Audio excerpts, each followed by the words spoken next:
Magandang gabi po. Alas 6 ng oras. At tayo po mag-vlog na naman. Ang ating pag-uusapan ay patungkol sa pag-ibig ni Sara Duterte. Bakit pag-ibig? Di ba may asawa siya? So lumalabas sa mga chismis ni mapagkatiwalang chismis din ni Ramon Tulfo. Sinabi niya na girlfriend ni Sara Duterte, si Zulaika, Attorney Zulaika Lopez. Kumbaga, ang usapin ko rito, ha, bago natin magandang gabi muna sa inyong lahat, no? Babatiin ko ang lahat ng mga listeners ko sa abroad at saka sa lokal. Yung mga listeners ko dyan sa Japan, Konbanwa, sa Germany, Guten Abend, dyan sa Italy, Buona Serata, sa France, sa Bon Nuit or Bon Soir, no, sa Netherlands, Golden Habon. Okay? So ngayon, sa mga lokal na lingwahe natin ay anay magarabi mga kabsat ko, kada kayo amin. Maganda sa mga pangasinisi, maabig, yalabi o masantol yalabi. Masantos yalabi. Sa mga kabalin ko, may pabingi sa inyo lahat. Sa mga ibaloy, mga kapatid nating ibaloy, mating idabi, sa mga kagkani, gawis ay labi. So, ngayon sa mga kapatid nating mga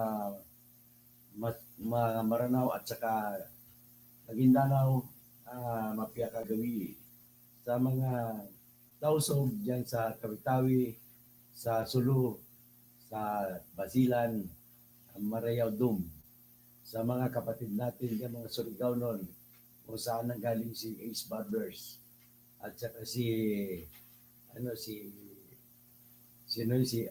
Agila, si Haring Agila, naalala mo yun. So, Maradyaw, naduyom sa inyo horot. Sa mga Cebuano speaking, mayong gabi kaninyong tanan. Sa mga kababayan ng aking asawa, diyan sa Bujol, maadyong gabi kaninyong tanan. Ninja ra mo patay ninyo.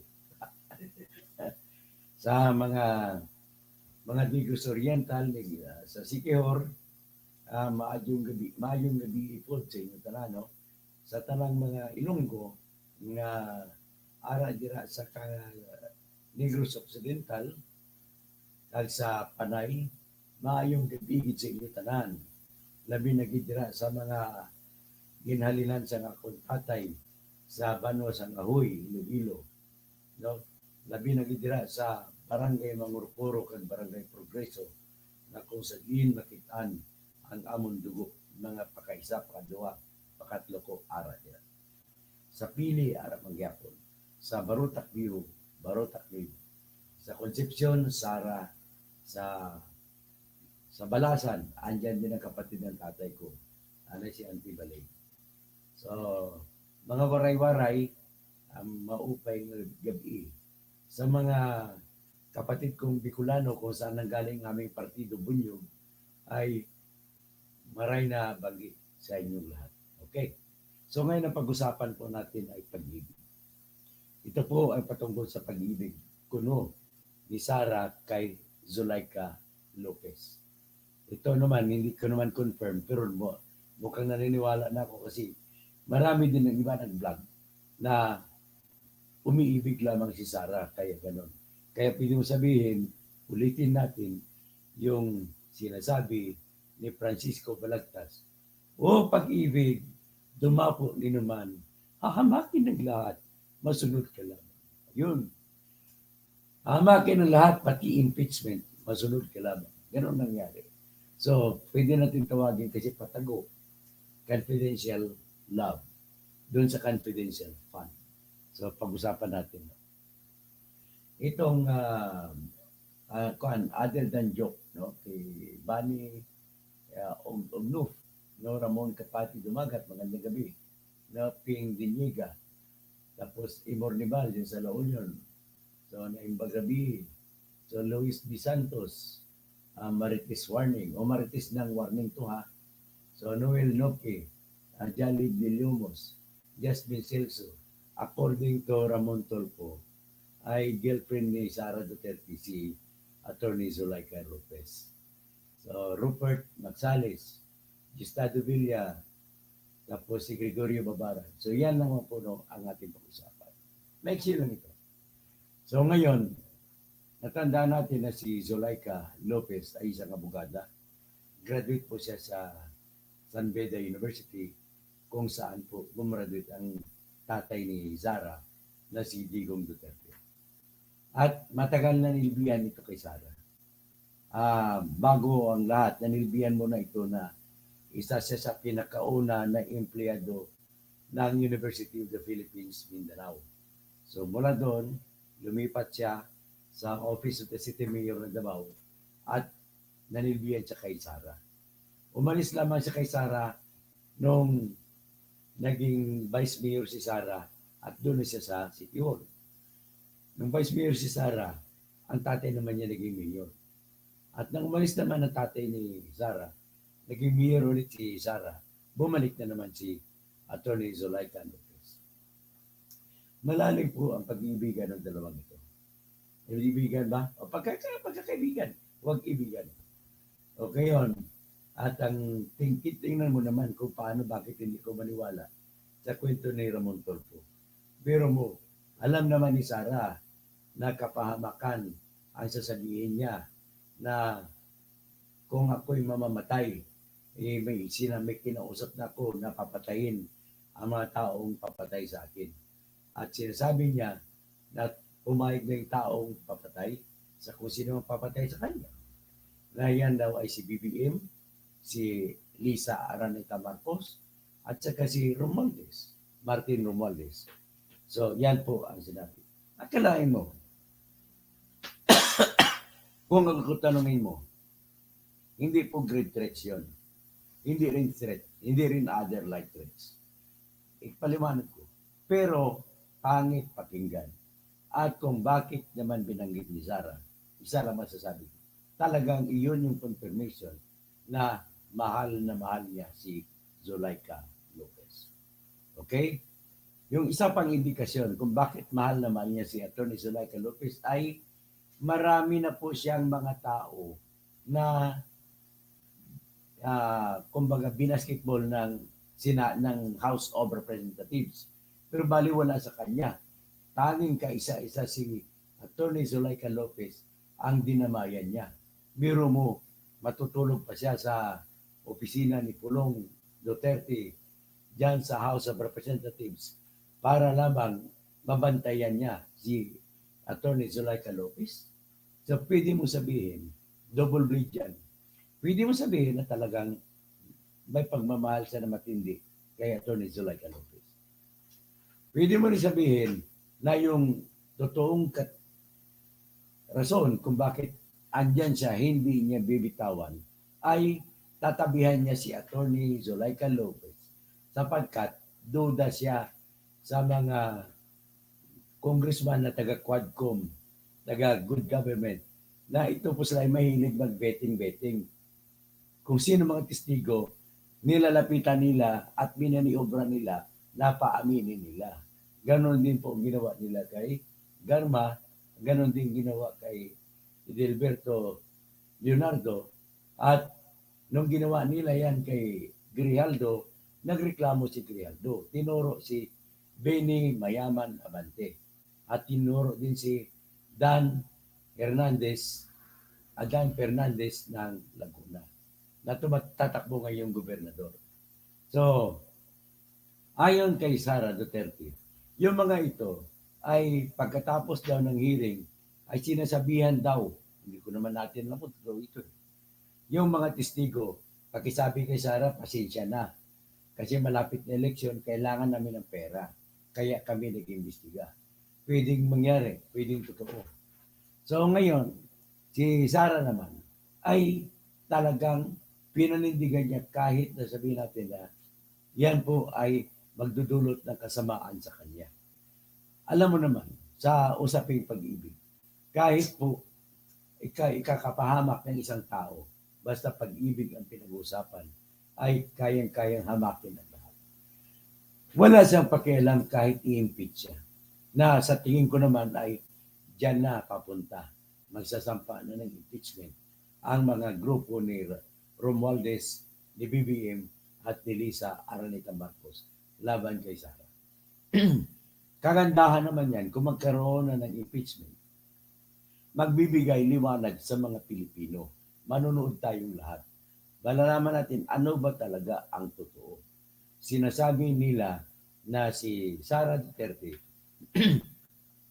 ay nagsumiti ng tinatawag na acknowledgement receipt na kung saan ipapakita na dyan napunta ang kanyang mga iba sa kanyang confidential fund.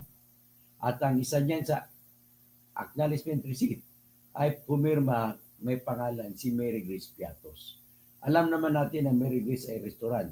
Ang Piatos ay chichirya. So pinagsama mo yung dalawang sikat na produkto o kaya brand at na sumikat tuloy ang Mary Grace. So anyway, at kung totoo man yan, doon natin malalaman kung tama ang depensa ni Sara. Kasi ang sabi ni Sara, sa kanyang press conference na sa loob ng detention center ng House of Representatives, na kung kasama niya si Zuleika Lopez, nagbanggit siya na yung mga binigay daw na resibo ay nanggaling sa field, nanggaling sa mga probinsya. At binagay daw sa kanya, inabot niya, tinanggap lamang niya. At wala daw siyang alam doon kung sino-sino ay tumanggap. At ipinasa lamang daw sa Commission on Audit. So, ganun po. Tapos, ang isang rason po na kung bakit at sinight in contempt si Zuleika Lopez ni Congresswoman Franz Castro ay dahil sa isang sulat na pinirmahan ni Zuleika Lopez na nakasulat papunta sa Commission on Audit na sinasabihan na huwag magbigay ng mga dokumento sa House of Representatives. So ngayon, tinitingnan po yan ng House of Representatives na isang pag-interfere, pagpangingialam sa kanilang trabaho, sa mandato nila. Kaya nag-file ng motion si Congresswoman Franz Castro at inaprubahan naman na si Zuleika Lopez ay i-cite in contempt. At pagkatapos niyan, pinagkasunduan nila na ilagay siya sa kulungan ng House of Representatives. So, yun na yun. Nung may lagay niya doon, ang kasunod na nangyari, ito si Sara Duterte ay siguro sinabihan yung kapatid niya na si Pulong Duterte na sumulat kay Congressman Joel Chua na chairman ng Good Government na pinayagan niya na gumamit ng opisina niya ang kapatid niya na si Vice President Sara Duterte. At sumulat din si Vice President Sara Duterte kay Joel Chua na in the meantime, hanggat sa nakakulong doon si Zuleika Lopez, ay doon siya sa opisina ni Pulong Duterte. So ngayon, kinagabihan, nalaman ngayon nag-meeting yung mga member ng Good Government Committee. Sa tingin nila, yun po ay isang seguridad na problema. Well, matanong ko, may problema ba sa seguridad? Itong sitwasyon, si Sara Duterte po ay nandun lamang sa opisina ng kanyang kapatid. Si Zuleika Lopez, nandun naman sa kabilang building, nandun siya nakakulong. So, kayo nang sagot, kung may problema ba sa seguridad, na para magbigay katwiran sa House of Representatives Committee on Good Government na magpalabas ng utos na ilipat sa Correctional Institute for Women, ito si Zuleika Lopez. Yan ang tanong natin ngayon. This oras ng gabi po, mag-alas 12, nilabas ang utos.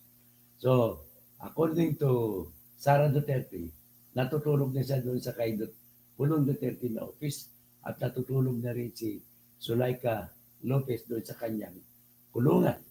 nang pumasok ang tauhan ng Committee on Good Government na babasahan siya ng utos na ililipat siya sa correction for Correctional Institute for Women. Na yung kulungan na yan po ay para lamang sa mga convicted. Okay? So ngayon, ang nangyari doon, umiyak si Lopez. Tumawag siya, presumably, kay Sara Duterte. Kaya bumaba si Sara Duterte mula sa opisina ng kanyang kapatid na si Pulong Duterte at pinuntan doon at habang binabasahan ng House na representante si Zuleika Lopez, nagpakilala na si Sara Duterte na siya muna ang tatayo bilang isa sa mga abogado pro bono, bisibin walang bayad ni Atty. Zuleika Lopez. At hiningi niya ang kopya ng utos at binasa niya. So sa madalit sabi, ito na buong empasi. Titigil muna ako dyan, magtatanong ako sa inyo. Mayroon bang dapat ikabahala ang House of Representatives Good Government Committee na ang totoong nangyari, nandun natutulog si Sara sa opisina ni Pulong Duterte. Nandun naman, pero hindi ko confirm yan. Pero may claim din na nandun daw natulog si Sara Duterte sa loob ng kulungan din ni Zuleika Lopez. Pero ang nagkukonfirma na sa labas si Sara ay yung mismo yung video na pinakita na sa labas dumating si Sara galing kay Pulong Duterte na opisina at pumunta sa kulungan ni Zuleika Lopez at sa bintana kumatok siya. Binuksan ang bintana at kinausap siya ng mga opisyal ng House of Representatives na isang abogado at isang babae. So ibig sabihin, kumbinsido ako na ang totoong nangyari nang galing sa labas si Sara Duterte at nasa loob naman ng kulungan si Zuleika Lopez. So ganung sitwasyon. Matanong lang, meron bang ikakabahala? Kasi kung hindi man lamang pala ng isturbo si Sara doon sa kulungan, wala sanang problema, di ba? Kung ako lang, tingin ko lang, fair lang ako.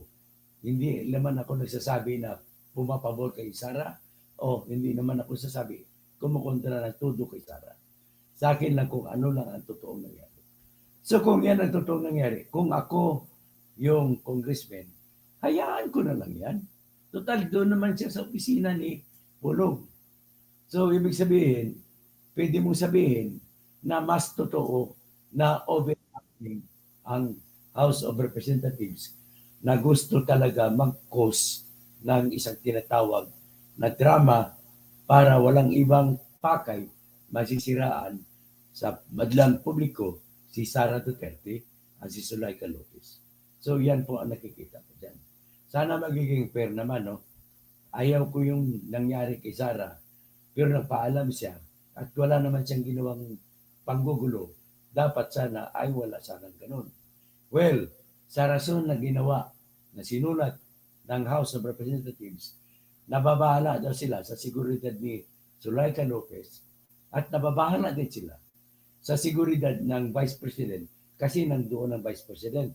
At alam nila na yung Vice President na si Sara Duterte kada umaga ay nagja-jogging. So kung magja-jogging sa loob ng House of Representatives, makokompromiso yung seguridad ni Sara. Yun ang kinatwiran ng House of Representatives. Tanong, paano makompromiso? Paano magiging delikado ang buhay ni Sara dyan? Eh may gwardiya sa labas at may sariling gwardiya si Sara Duterte. So ganun po ang totoong nangyari. Bahala na kayo mag-decision kung ano saan kayo papanig. Pero isa lang po ang sinasabi ko rito. Na nangyari ganon, sinugal ni Sara Duterte. Nung mangyari, pumunta na si Sara at pinanindigan na siya'y abogado ni Zuleika Lopez pansamantala. At dahil siya'y tumayo ng abogado, ay may tanong ngayon. Dahil gusto ni Attorney Joel Chua na chairman ng Good Government Committee ng House, ay sampahan ng impeachment si Sara sapagkat tumayo siya bilang abogado na bawal sa Constitution. Sa Section 3 ng Article 11 ng Constitution, nagsasabi po na bawal ang Vice President, ang President, ang Senate President na umakto bilang isang magpa-practice ng kanyang profesyon. So, ang profesyon niya po ay abogado siya. So, ngayon, tanong, bawal ba yon? Pwede bang gamitin na dahilan para impeachment? Okay, nasagot ko na po kanina. Ngayon, ihambing natin sitwasyon sa kung halimbawa, doktor si Sara Duterte. Kung doktor siya, ngayon, si Zuleika Lopez, halimbawa, na-stroke.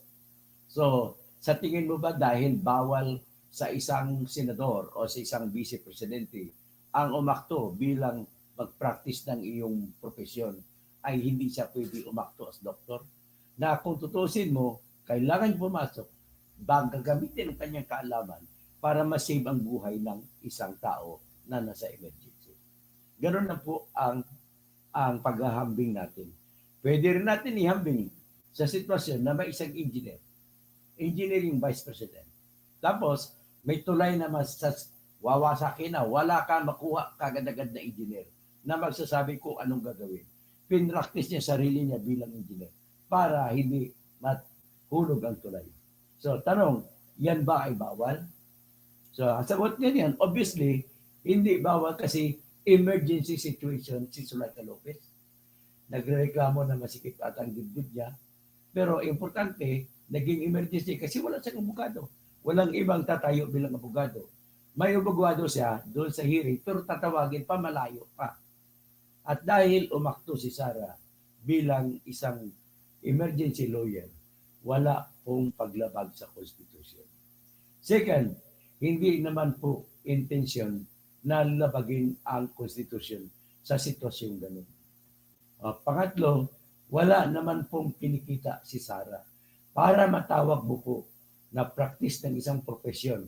Ang isang profesyon, ang paggagawa mo ay kailangan kumikita ka, naniningil ka. Dito, pro bono sinabi niya, hindi siya naniningil. So, ibig sabihin, wala po akong nakita na pwede maging dahilan para impeachment. Ground ang pagsasabi na dahil sa napakilala siya na abogado pansamantala ni Zuleika Lopez. Okay? So, ganun na bang po stand ko? Maaaring ibang stand nyo, ginagalang ko po yung inyong opinion. Ngayon, kasunod, kung meron mang isang dapat disiplinahin ng Senado, sino? Sino? Hindi nyo ba alam? Si Rapi Tulfo. Senador ka na, nagmimidya ka pa. Bawal po yun. Bawal na bawal. Kaya, magsasampa po ako ng ethics case na ipatanggal si Rapi Tulfo bilang senador sapagkat nilabag niya ang sugo sa Section 3 ng Constitution na nagsasabi, bawal na magiging mag-practice ng profession ang isang senador. So, okay? So, yan po. At least klaro na. So, maaaring may iba kayong stand, pero mamayabang ko, ang aking analysis ay nanggaling po sa aking kaalaman bilang isang dating abogado. Okay? Mawalan man kong lisensya, yung utak ko, hindi po nawawala kung ano ang kaalaman ko sa abogasiya. Next. Kailangan masampa na talaga ng impeachment, pero sa ibang dahilan. Ano yun? Doon sa confidential fund. Kasi kitang-kita naman natin na una, hindi siya dumalo. Kasi dapat si Sara, may immunity siya. May kapangyarihan siya na hindi dadalo sa hearing kasi vice-presidente siya. Pero wala namang magbabawal sa kanya kung gustuhin niya na dumalo. Kung ako si Vice President, dadalo ako at para masabi ko kung ano talaga ang katotohanan. Ngayon, kung dumalo, halimbawa, bukas, Lunes, ay may hearing ang Quadcom, kung dadalo ba si Sara Duterte, I hope so, pag-isipan niya. Dapat siya dumalo. Okay. Kung bakit siya dapat dumalo? Para maiulit niya sabihin, nung sinabi niya sa press con, na yung binigay na siyam na envelope doon sa USEC ng Department of Education na may laman ng 25,000 pesos bawat isa ay galing pala kay Lisa Araneta Marcos. Yung pala ay suhol ni Lisa Araneta Marcos. Sa kanya, ang kapalit nun ay yung mga proyekto na nakaparada sa pangalan ng Department of Education na pwedeng kukunin. Ang tawag dyan ng mga infrastructure, pagpapatayo ng school building, pagre-repair ng school building, kukunin, ipapasa sa DPWH at gagamitin ng mga congressmen. Ganun po yan. So, ibig sabihin, ang akusasyon kay Sara na 5% lang daw ng budget niya sa school buildings at school repairs ang nagasta ay totoo po yun. Bakit po? Kasi sabi niya, according to him, dapat doon niya ilatag sa impeachment, doon sa hearing bukas, para malaman natin kung totoo man yun o hindi. Sa ngayon, hindi ko binibili o pinaniwalaan na totoo yung sinasabi ni Sara.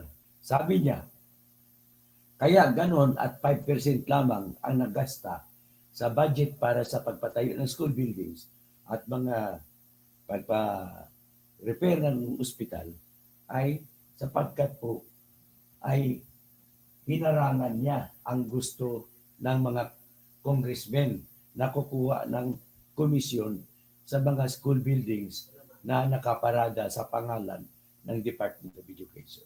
Dapat, with more reason, nagdadalo siya bukas. Ipakita niya, di ba?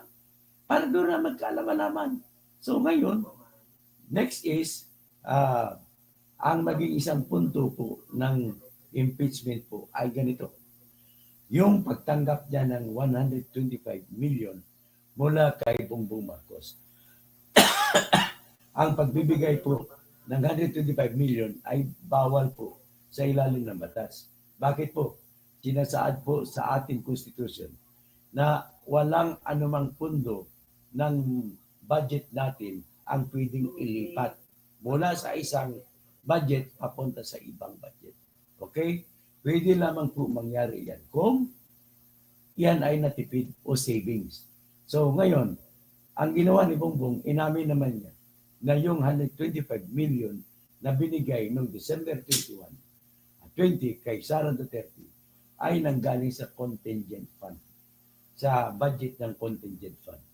Ano po ba yung contingent fund? Ulitin ko naman, ang ibig sabihin ng contingent fund ay yan po ay budget para sa bagay na hindi saklaw, hindi nahulaan ng mga congressman at senador nung sila'y gumagawa ng batas. Maaaring ito ay yung mga kaso na later on, natalo ang pamalaan, doon kukunin ang bayad. O di kaya, naubos na yung pundo ng quick response fund, o di kaya sa mga disaster, naubos na, doon din kukunin. Kasi hindi nila nahulaan kung gaano karami ang lindol o ang bagyo na darating. Yan po ang contingent fund. Ibig sabihin ng contingent ay magagamit kung may nangyari. At dahil yan lang ang kailanganin na requirement, tanong, yung nilipat sa confidential fund ni Sara Duterte, yung 125, nakasunod ba ng batas ng ating konstitusyon? Sagot, hindi po. Bakit? Dahil wala pang savings and contingency fund. Sa panahon ng 2022, kinuna na ng 125 million at pinasa kay Sara Duterte. Pangalawang paglabag ni Sara Duterte ay wala pong budget para sa confidential fund niya noong 2022 kasi yung 2022, ang budget na hawak niya ay budget pa po ni Leni Robredo. At walang budget na confidential fund si Leni Robredo. At bawal po sa batas, sa konstitusyon, na magbibigay ng pondo mula po sa isang item of expense papunta sa ibang item of expense kung walang item of expense. Wala naman item of expense para sa confidential fund sa 2022. So, bawal yun. So, ibig sabihin, dalawa sila ni Bongbong dito ang may kasalanan. Next, tuloy tayo. Nakuha na ni Sara Duterte at winidraw na yan ng isang beses, 4 na duffel bag. Ang ginamit nila sa pag-withdraw ng 125 million mula doon sa Land Bank of the Philippines. Yan po ay nanggaling sa testimonya ng taga-Land Bank. So nang winidraw, ang imposible lang naman dito na hindi mapatunayan, na hindi mo mapapaniwalaan na eksplanasyon ni Sara Duterte. Paano mo may papaliwanag, Sara, na kayang-kaya mo gastusin sa loob ng 11 araw ang 125 million? Mahirap. Unang-una, mga opisina mo nasa probinsya at dito ka sa Maynila. Paano may papadala doon ng mga pera malaki? Hindi naman pwede i-GCash ang mga pera. Akalain mo kung hatiin mo sa 11 days yung pera na 125 million, lumalabas na kada araw ay 11 million 364 pesos ang gagastusin mo kada araw. So, nakaya ba yun? So, ngayon, kung may resibo binigay, saan nanggaling yun? Paano pinadala ang cash na pera? Kung munang galing sa central office.